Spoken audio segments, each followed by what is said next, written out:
ನಮಸ್ತೆ ನನ್ನ ಪ್ರೀತಿಯ ಸ್ನೇಹಿತರೆ, ವಿಶಾಲು ರೆಸಿಪಿಗೆ ಸ್ವಾಗತ. ನಾನು ಇವತ್ತು ತುಂಬ ಈಸಿಯಾಗಿರುವಂಥ ರೆಸಿಪಿನ ಮಾಡ್ತಾಯಿದ್ದೀನಿ. ನಾನು ಮಜ್ಜಿಗೆ ಅಂಬ್ರಾನ ಮಾಡ್ತಾಯಿದ್ದೀನಿ. ತುಂಬಾ ಟೇಸ್ಟಿಯಾಗಿರುತ್ತೆ. ಬನ್ನಿ ಹಾಗಾದರೆ ಯಾವ ಥರ ಮಾಡೋದಂತ ನೋಡೋಣ. ಇವಾಗ ನೋಡಿ, ನಾನು ಮಜ್ಜಿಗೆನ ತೊಗೊಂಡಿದ್ದೀನಿ. ಮಜ್ಜಿಗೆನ ಸ್ವಲ್ಪ ಕಡೆದು ತೊಗೊಂಡಿದ್ದೀನಿ. ನೋಡಿ, ಮೊಸರು ಹಾಕಿ ಮಜ್ಜಿಗೆ ಮಾಡ್ಕೊತಾ ಇದ್ದೀನಿ. ನೋಡಿ, ಸ್ವಲ್ಪ ಹುಳಿ ಇದ್ದರೂ ಪರವಾಗಿಲ್ಲ, ಚೆನ್ನಾಗಾಗುತ್ತೆ ಮಜ್ಜಿಗೆ ಅಂಬ್ರ. ನೋಡಿ, ಫ್ರೆಶ್ ಇರುವಂಥ ಮೊಸರನ್ನು ನಾನು ಮಜ್ಜಿಗೆ ಮಾಡಿ ತೊಗೊಂಡಿದ್ದೀನಿ. ಇವಾಗ ಒಂದು ಬೌಲಿಗೆ 1 ಸ್ಪೂನ್ ಆಗುವಷ್ಟು ಕಡಲೆ ಹಿಟ್ಟು, 1 ಸ್ಪೂನ್ ಜೋಳದ ಹಿಟ್ಟನ್ನು ಹಾಕ್ತಾಯಿದ್ದೀನಿ. ಇದಕ್ಕೆ ಸ್ವಲ್ಪ ನೀರನ್ನು ಹಾಕಿ ಮಿಕ್ಸ್ ಮಾಡ್ಕೊತಾ ಇದ್ದೀನಿ. ನೋಡಿ, ಇದಕ್ಕೆ ನೀರು ಹಾಕಿ ಮಿಕ್ಸ್ ಮಾಡ್ಕೊತಾ ಇದ್ದೀನಿ. ಎರಡೂ ಬೇಕಂದರೆ ನೀವು ಕಡಲೆ ಹಿಟ್ಟು ಬೇಡ ಅಂದರೆ ಸ್ಕಿಪ್ ಮಾಡ್ಬೋದು. ಜೋಳದ ಹಿಟ್ಟು ಅಷ್ಟೇ ಆ್ಯಡ್ ಮಾಡ್ಕೋಬೋದು. ನಾನು ಎರಡನ್ನೂ ಹಾಕ್ತಾಯಿದ್ದೀನಿ, ಚೆನ್ನಾಗಾಗುತ್ತೆ ಅದಕ್ಕೋಸ್ಕರ. ನೋಡಿ, ಈ ಥರ ಕರೆಕ್ಟಾಗಿ ಅದರಲ್ಲಿರುವಂಥ ಗಂಟು ಇರಲ್ದ ಹಾಗೆ ಚೆನ್ನಾಗಿ ಇದನ್ನು ಮಿಕ್ಸ್ ಮಾಡ್ಕೋಬೇಕು. ನೋಡಿ, ಈ ಥರ ಮಿಕ್ಸ್ ಮಾಡ್ಕೊಳ್ಳಿ. ಇವಾಗ ಮಿಕ್ಸ್ ಆಗಿದೆ. ಇವಾಗ ನಾನು ಒಂದು ಪಾತ್ರೆಗೆ ಸ್ವಲ್ಪ ಎಣ್ಣೆನ ಹಾಕಿದ್ದೀನಿ. ಎಣ್ಣೆ ಕಾದಿದೆ. ಇವಾಗ ಸಾಸಿವೆನ ಹಾಕ್ತಿದ್ದೀನಿ, ಜೀರಿಗೆ,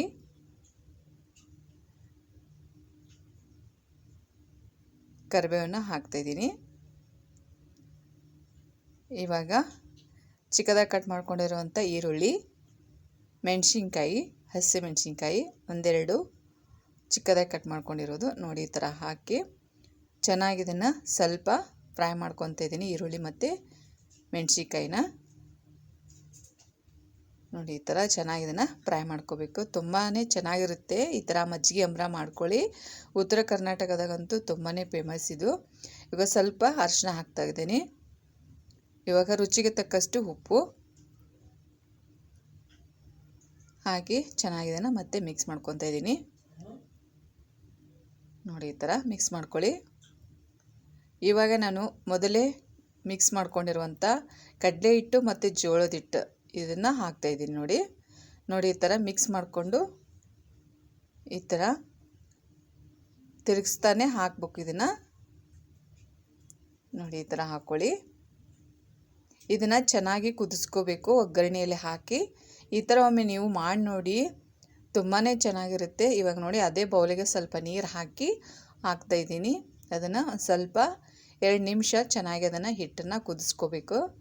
ಜೋಳದ ಹಿಟ್ಟು ಮತ್ತು ಕಡಲೆ ಹಿಟ್ಟನ್ನು ಒಗ್ಗರಣೆಯಲ್ಲೇ ಕುದಿಸ್ಕೋಬೇಕು. ಯಾಕಂದರೆ ನಾವು ಮಜ್ಜಿಗೆ ಹಾಕಿದ ಮೇಲೆ ಕುದಿಸ್ಕೋಬಾರ್ದು, ಅದು ಚೆನ್ನಾಗಾಗಲ್ಲ. ಅದಕ್ಕೋಸ್ಕರ ಹಿಟ್ಟನ್ನು ಚೆನ್ನಾಗೇ ಕುದಿಸ್ಕೋಬೇಕು ಒಗ್ಗರಣೆಯಲ್ಲಿ.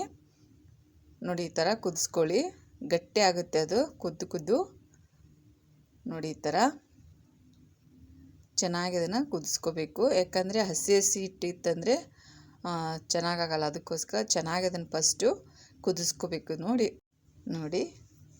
ನೋಡಿದರೆ ಜುಣಕ ಥರನೇ ಕಾಣಿಸ್ತಾ ಇದೆ, ಆದರೆ ಇದು ಜುಣಕ ಅಲ್ಲ, ಮಜ್ಜಿಗೆ ಅಂಬ್ರನ ಮಾಡ್ತಿರೋದು.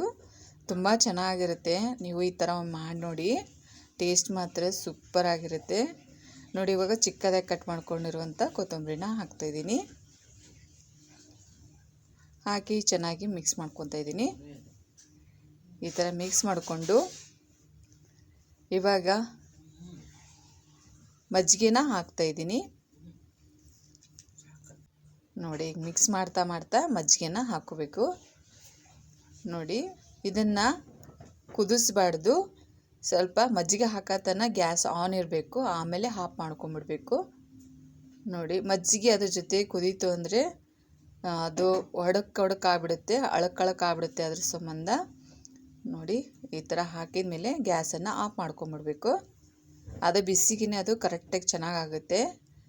ನೀವು ಇದೇ ಮೊದಲ ಬಾರಿಗೆ ನಮ್ಮ ಚಾನಲ್ನ ನೋಡ್ತಾ ಇದ್ದರೆ ನಮ್ಮ ಚಾನಲ್ನ ಸಬ್ಸ್ಕ್ರೈಬ್ ಮಾಡಿ. ಈ ರೆಸಿಪಿ ಇಷ್ಟ ಆದಲ್ಲಿ ಶೇರ್ ಮಾಡಿ.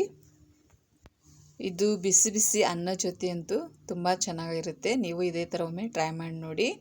ಮತ್ತೆ ಭೇಟಿಯಾಗೋಣ ಮುಂದಿನ ರೆಸಿಪಿಯೊಂದಿಗೆ. Thank you for watching.